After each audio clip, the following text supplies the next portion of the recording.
नमस्कार viewers, Wajid Hussain Siddiqui stories में एक बार फिर से आपका स्वागत है। प्रस्तुत है उनकी 3 प्रकाशित पुस्तकों के संग्रह से चुनी गई आज एक और कहानी जिसका शीर्षक है रियल रोमांस। तो अभी तक अगर आपने चैनल को सब्सक्राइब नहीं किया है तो सब्सक्राइब कर लीजिए, लाइक का बटन दबा दीजिए ताकि हर कहानी आप तक सबसे पहले पहुंच सके। आइए सुनते हैं आज की कहानी रियल रोमांस।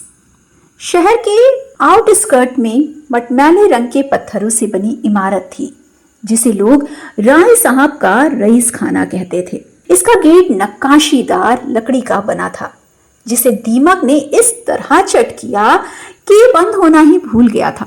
गेट के अंदर एक लंबा चौड़ा घास का मैदान था जिसके पीछे खस्ता हाल इमारत थी। मैं लॉन पार करके वहां पहुंचा। दरवाजा खटखटाया तो एक खूबसूरत लड़की बाहर आई जिसके हाथ में बेसन सना था। उसने मुझे बरामदे में बिछी कुर्सियों की ओर बैठने का इशारा किया, फिर कहा, पकौड़े का घाट निकाल कर आती हूँ। तब तक उसकी दादी छड़ी के सहारे बाहर आ चुकी थी। कुछ देर में वो पकौड़ी लेकर आई और प्लेट मेरी ओर बढ़ाते हुए कहा, खाकर बताइए कैसी बनी है। उस समय मुझे दादी नातियों वाली याद आई। वो मेरे संबंधियों में से थी। हालांकि उनका विवाह नहीं हुआ था, फिर भी गांव वाले उन्हें दादी कहते थे। उसका कारण था, वो भविष्यवक्ता थी, अपने तजुर्बे से लोगों का भाग्य बताती थी। उन्होंने चलते समय मुझसे कहा, लला, गांव की चुड़ैल मरघट में रहती है। शहरी चुड़ैलों का ठौर ठिकाना नहीं, खटिया तलक में घुस आती हैं। उनके चक्कर में फंसा तो न घर का रहेगा न घाट का। दिल तो बच्चा है, माना ही नहीं। मैं कनखियों से उसकी सौंदर्य को निहारता रहा अपलक। मैं सोचने लगा, कहीं ये पकौड़ी वाली चुड़ैल तो नहीं है। मैंने एक पकौड़ी खाई जो बेहद स्वादिष्ट थी, पर डर के मारे तारीफ का एक भी शब्द मेरे मुंह से नहीं फूटा। फिर मैंने एक फरियादी की तरह दादी को अपनी कहानी सुनाई। मेरे पापा खेती करते हैं। हमारे गांव में जमींदारों का बोलबाला था। पापा ने जमींदारों के दंश झेले थे, अतः वो मुझे पढ़ा लिखा कर अफसर बनाना चाहते थे ताकि मेरी इज्जत की जा सके। मैं 8वीं कक्षा तक गांव के सरकारी स्कूल में पढ़ा हूँ। उसके बाद शहर के कॉलेज में पढ़ने जाने लगा। मैंने यूनिवर्सिटी में टॉप किया तो कॉलेज ने मेरे स्वागत के लिए एक समारोह का आयोजन किया जिसमें पापा को भी आमंत्रित किया गया था। कॉलेज के प्रिंसिपल ने उनसे कहा, नवीन में IAS बनने की विलक्षण प्रतिभा लहक रही है, पर यह तभी संभव है जब ये शहर जाकर कोचिंग करे। मैं गांव से निकला तो मेरे संबंधियों ने इतने पैसे जमा कर दिए थे कि शहर जाकर कोचिंग की फीस भर सकूं और पार्ट टाइम वर्क मिलने तक अपने रहन सहन का खर्च वहन कर सकूं। जब मैं शहर पहुंचा, किराए का कमरा तलाशता रहा, पर कम किराए का नाम सुनते ही मकान मालिक घर का दरवाजा इस तरह भेड़ दे जैसे खुजली वाला कुत्ता दरवाजे पर खड़ा है। निराश होकर शाम को वापस लौटने के लिए तांगा स्टैंड गया। वहां मुझे जुम्मन चचा सवारियों का इंतजार करते मिले। वो मेरे गांव में रहते थे और अपने तांगे से गांव वालों को शहर लाते ले जाते थे। वो मेरे बारे में बस इतना जानते थे जो गांव वालों से सुना था। उनके पूछने पर मैंने गमगीन लहजे में उन्हें किराए का कमरा न मिलने के बारे में बताया और वापस गांव ले चलने को कहा। उन्होंने किसी सगे की तरह ढांढस बंधाया, फिर कहा, चलो कमरा ढूंढते हैं, नहीं मिला तो रात तांगे में गुजारेंगे। मैंने हौसला अफजाई के लिए शुक्रिया कहा और तांगे में बैठ गया। वो मुझे अपने यहाँ ले आए। दादी भावुक होकर बोली, बेटा, जहां चाहो ठहर जाओ, पर ऐसा कोई काम मत करना जिससे हमारी इज्जत पर बट्टा लगे। किराया पूछने पर उन्होंने कहा, तुमसे किराया क्या लेना, ये समझो हमारी दुस्राहत हो जाएगी। फिर आहा भरते हुए बोली, एक जमाने में तो लगभग आधा इलाका हमारा था, कागजों में आज भी है। संबंधियों ने घर और जायदाद कब्जिया ली और हमें इस वीराने में रहने पर मजबूर कर दिया है। उसके बाद दादी ने नमाखें साड़ी के पल्लू से पोंछी और पोती सीमा से कहा, नवीन IAS की कोचिंग के लिए आए हैं, इनके ठहरने का किसी अच्छे से क्वार्टर में इंतजाम कर दो। सीमा ने गेट के पास सिक्योरिटी गार्ड के लिए बने क्वार्टर में मेरे रहने की व्यवस्था कर दी। रात हो चुकी थी। जुम्मन चचा गेट के बाहर खड़े मेरा इंतजार कर रहे थे।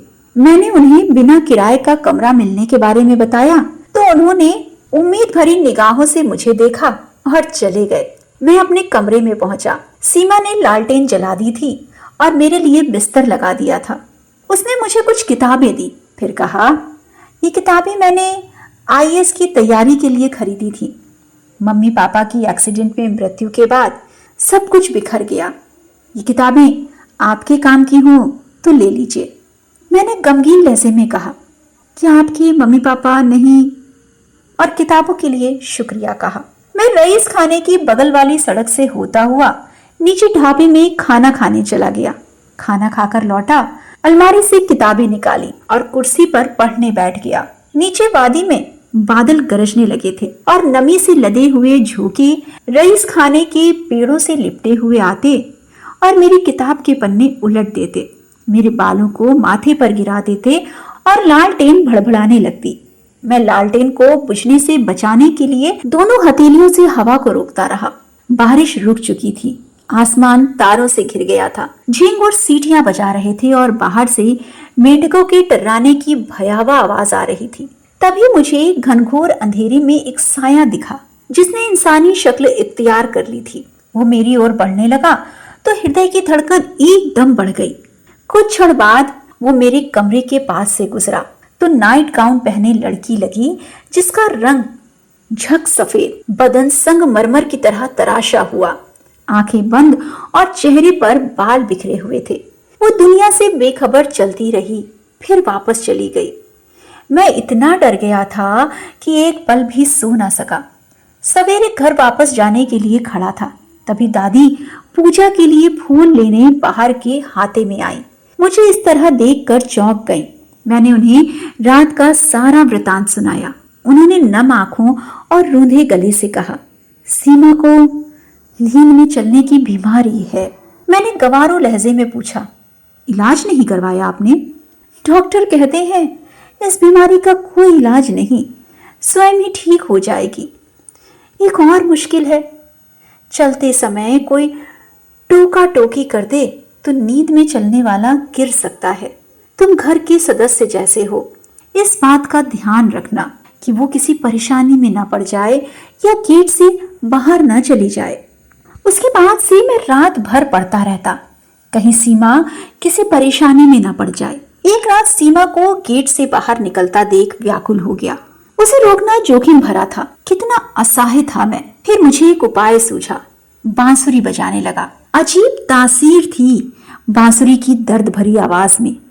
सीमा नींद से जाग गई और मेरे कमरे के बाहर खड़ी होकर बांसुरी सुनने लगी।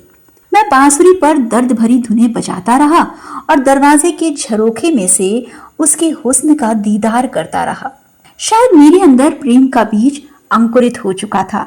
उसके बाद मेरी कैफियत मजनू की सी हो गई थी, जो लैला की एक झलक पाने के लिए व्याकुल रहता था। मेरा मन पढ़ाई से उचट गया था। अचानक एक दिन सीमा गायब हो गई। उसके बाद मैंने अपने को पढ़ाई को समर्पित कर दिया। मैं रोमियो बनकर गांव लौटता। अगर नातियों वाली दादी ने चलते समय ना कहा होता, लोगों ने पाई पाई जोड़कर तुझे कलेक्टर बनने भेजो है, मजनू बनके मत लौटियो। आईएएस में चयनित होने के बाद मैं दादी का आशीर्वाद लेने घर गया। दादी ने सीमा को पुकारा, अरे अब तो बाहर निकला, नवीन कलेक्टर बन गया। ये सुनकर मेरे रोंगटे खड़े हो गए। वास्तव में सीमा एकांतवास में चली गई थी। दादी के पुकारने पर सीमा कमरे के बाहर आई। उसका शरीर युद्ध जीत कर लौटे हुए सिपाही की तरह निढाल था, पर चेहरे पर विजयी मुस्कान थी। मैंने उससे कहा, आपने हमारे लिए इतना बड़ा त्याग किया, हम आपके हैं कौन? उसने कहा, मुझे नींद में चलने की बीमारी थी। यदि मैं आपकी कोई नहीं लगती थी तो आप मेरे लिए रात भर क्यों जागते थे? आप मुझसे प्रेम करने लगे थे ना? आपकी मासूमियत ने मुझे आपसे प्रेम करने पर विवश कर दिया। फिर मैंने सोचा सारे गांव ने एक होनहार लड़के को अपने सपने पूरे करने के लिए शहर भेजा है, कहीं मेरे कारण उसके सपने ना टूट जाएं। मुझे आपके प्रेम में डूबे मन को वश में करने का एक उपाय सूझा, एकांतवास, और मैंने अपने को एक कोठरी में कैद कर लिया। उसका रियल रोमांस देख मेरी आंखें भर आईं। मैं कुछ देर तक उसे देखता रह गया, फिर किसी तरह अपने को संभाल कर बोला, सीमा, मेरी कामयाबी में जितनी मेरी मेहनत का हिस्सा है, उससे कहीं ज्यादा तुम्हारे त्याग का। मैं तुम्हें अपना जीवन साथी बनाना चाहता हूँ, लेकिन अभी मेरी परिस्थितियां विभा की नहीं है। क्या तुम मेरा इंतजार करोगी? सीमा ने मेरी आंखों में देखा। उसकी पलकों पर ठहरे हुए आंसू ढलक पड़े। होठ कांपे पर मुस्कान वैसी ही रही, मरते दम तक। बस 2 ही शब्द थे, पर उनमें जैसे पूरा जीवन समा गया था। मैंने धीरे से उसके हाथ अपने हाथ में लिए। कुछ कहना चाहा, पर गला साथ न दे सका। चुपचाप उसके हाथ जोड़ दिए और बाहर चला आया। वो टूटे हुए फाटक पर खड़ी रही, मुस्कुराकर अपनी भीगी आंखों से मुझे विदा किया। सरकारी गाड़ी आगे बढ़ गई, रईस खाना पीछे छूट गया, लेकिन फाटक पर खड़ी वो मुस्कान मेरे साथ चलती रही। जब मैं कलेक्टर बनकर गांव लौटा तो पूरे गांव ने मुझे अपना बेटा मानकर स्वागत किया। मैंने बातों बातों में शहर के संघर्ष और सीमा के त्याग का जिक्र किया। कुछ देर के लिए पूरा आंगन खामोश हो गया। सबसे पहले जुम्मन चचा उठे। उनकी आंखें भीगी हुई थी। उन्होंने मेरे कंधे पर हाथ रखकर कहा, बेटा, ऐसी लड़की बार बार नहीं मिलती। नातियों वाली दादी ने अपनी धोती के पल्लू से आंखें पोंछी और बोली, चलो अब देर किस बात की, उस बिटिया को ब्याह कर अपने घर ले आते हैं। उस दिन पहली बार मुझे लगा मेरा चयन केवल आईएएस में नहीं हुआ, मुझे अपना परिवार भी मिल गया था। कहानी रियल रोमांस समाप्त। मिलते हैं बहुत ही जल्द अगली कहानी के साथ। नमस्कार।